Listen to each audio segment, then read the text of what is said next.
विधानसभा के बजट सत्र के पहले दिन के अपडेट के साथ मैं आपके सामने हाजिर हूं। आपने हमारे चैनल पर जो मुख्यमंत्री ने बजट सत्र से पहले आकर कहा वो देखा। उसके अलावा अभिभाषण जो राज्यपाल का हुआ उसका मैंने पूरा लाइव टेलीकास्ट किया था, उसको भी आपने देखा। और आपने ये भी देखा कि विपक्ष पूरे अभिभाषण के दरमियान करीब करीब 1 घंटे तक राज्यपाल आनंदीबेन पटेल का अभिभाषण चला और 1 घंटे तक विपक्ष सदन में वेल में आकर नारेबाजी करता रहा। और अब मैं आपको बताने जा रहा हूं कि विपक्ष ने अपनी मंशा जाहिर कर दी है कि वो अपने मुद्दे पर सरकार को घेरने की कोशिश जारी रखेगा। लेकिन मैं इस वीडियो में चर्चा करना चाहता हूं कि किस तरह से विपक्ष ने यानी समाजवादी पार्टी ने आज सदन के भीतर अपना एजेंडा रखा। किस तरह से समाजवादी पार्टी चूंकि काफी मजबूती के साथ विपक्ष की गद्दी पर है और कह सकते हैं कि विपक्ष की एक बड़ी भूमिका में है, तो इससे आज एक आश्वासन ये जरूर मिला कि विपक्ष अपना काम करने के लिए तैयार है। विपक्ष सरकार को घेरने के लिए तैयार है और लोकतंत्र में यही एक तरीका होता है कि सरकार अपने एजेंडे पर आगे बढ़े, लेकिन जो जनता के एजेंडे हैं, जो जनता के सवाल हैं, उन सवालों पर सरकार को घेरने का काम विपक्ष करे। और आज इसकी मंशा दिखाई दी, विपक्ष की ताकत दिखाई दी, विपक्ष का इरादा दिखाई दिया और विपक्ष का रणनीति दिखाई दी। पूरे राज्यपाल के अभिभाषण के दरमियान करीब करीब 1 घंटा तक लगातार नारेबाजी, लगातार तख्तियां लेकर अपने एजेंडे को बताना, सरकार को ये जाहिर करना कि हमारा ये एजेंडा है, हमारी ये मांग है, हमारी ये बात है और ये बात सरकार को सुननी पड़ेगी। तो इस तरह से विपक्ष ने अपनी बात सरकार के सामने रख दी है और प्रदेश की जनता के सामने रख दिया है। जो बातें विपक्ष ने सरकार और लोगों के सामने रखा है उस पर चर्चा करना जरूरी है। और मैं आपको बताना चाहता हूं कि आज सबसे बड़ा सवाल एक ये जरूर आया कि जो अन्ना पशुओं का मामला चुनावों के दौरान गरमाया था, विधानसभा के इस सत्र की शुरुआत के दिन ही विपक्ष ने यह साफ कर दिया कि जो चुनाव के दौरान जनता का सवाल था, अन्ना पशुओं का जो सवाल था, वो अभी भी जिंदा है।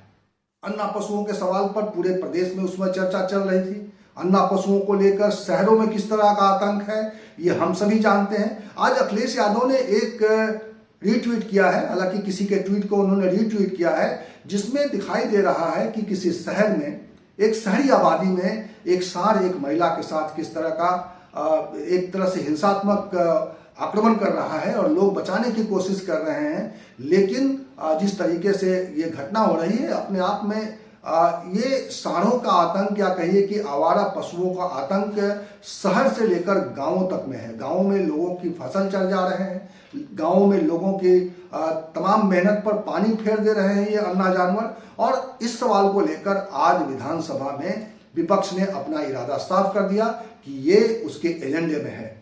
आज जो उन्होंने तख्तियां उठा रखी थी, उन तख्तियों में आपको मैं इस वक्त दिखा रहा हूं स्क्रीन पर कि किस तरह से विपक्ष के एजेंडे में क्या क्या है।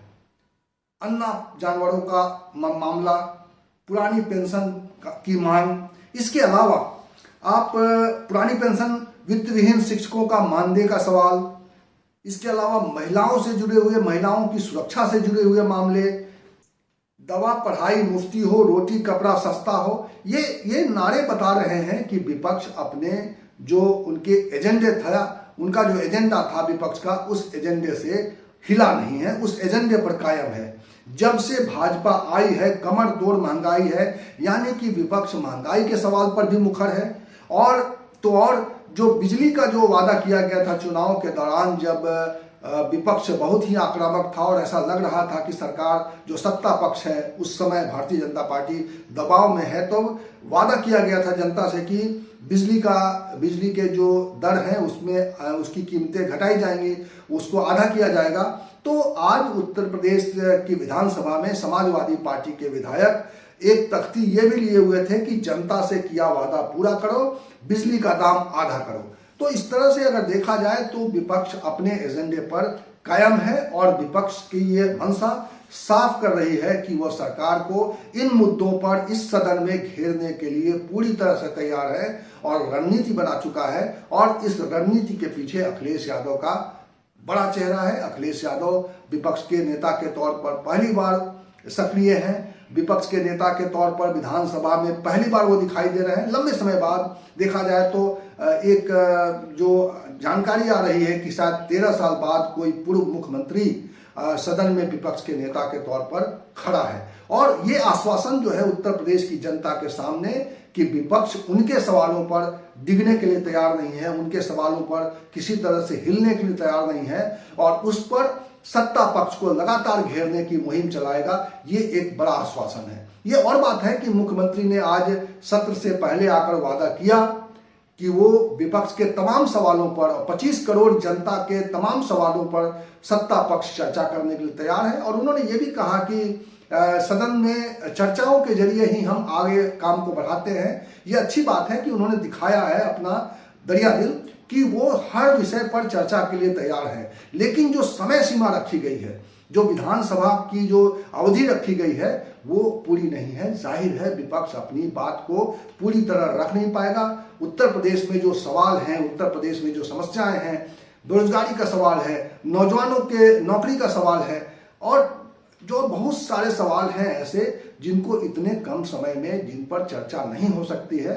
जाहिर है विपक्ष ज्यादा समय की मांग कर रहा है। अखिलेश यादव ने अभी हाल में एक और ट्वीट किया था जिसमें उन्होंने कहा था कि लंबा सदन चलना चाहिए ताकि तमाम सवालों पर चर्चा हो सके। उत्तर प्रदेश में जो जनता के सवाल हैं, अगर सरकार इन तमाम सवालों पर चर्चा करना चाहती है, विपक्ष के साथ बैठकर इन सवालों को हल करना चाहती है, इन सवालों को सुलझाना चाहती है और उत्तर प्रदेश की जनता को सुशासन देना चाहती है, तो निश्चित रूप से सदन ही वो जरिया है जहां से सरकार इन सवालों पर चर्चा करके एक सहमति बना सकती है और इस पर काम आगे बढ़ सकता है। लेकिन सरकार का इरादा क्या है?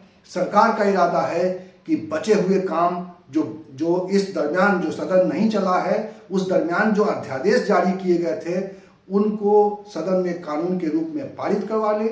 इसके अलावा बजट, एक लंबा चौड़ा बजट पास करा ले ताकि सरकार ने यानी सत्ता पक्ष ने जो वादे किए थे चुनाव में, उन वादों को पूरा करने के लिए सत्ता पक्ष आगे बढ़ सके। जाहिर तौर पे सरकार के अपने इंटरेस्ट हैं इस सदन से और विपक्ष के अपने इंटरेस्ट हैं इस सदन से।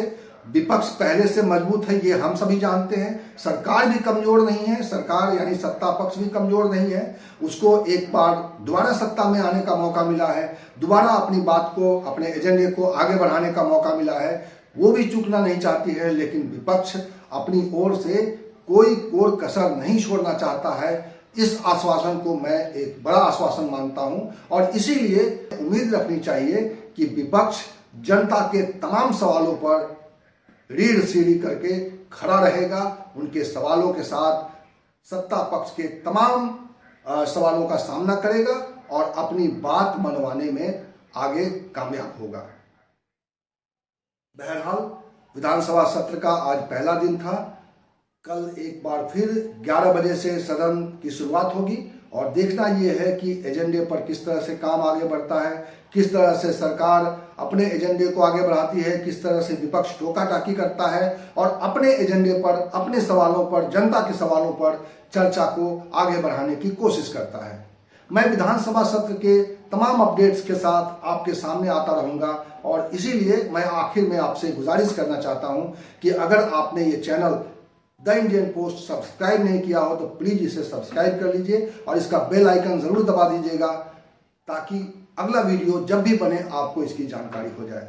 इसके अलावा मैं एक और अनुरोध करना चाहता हूं कि अगर आप मेरी निष्पक्ष पत्रकारिता को सहयोग करना चाहते हैं तो नीचे में जो लाइक डिसलाइक के बाद एक थैंक्स बटन है, उसको दबाकर आप मुझे आर्थिक रूप से सहयोग कर सकते हैं ताकि मैं ये काम और भी मजबूती से कर सकूं। बहुत बहुत शुक्रिया। इसी तरह के विमर्श, इसी तरह की चर्चा के साथ मैं आपको मिलूंगा अगले वीडियो में। तब तक के लिए नमस्कार।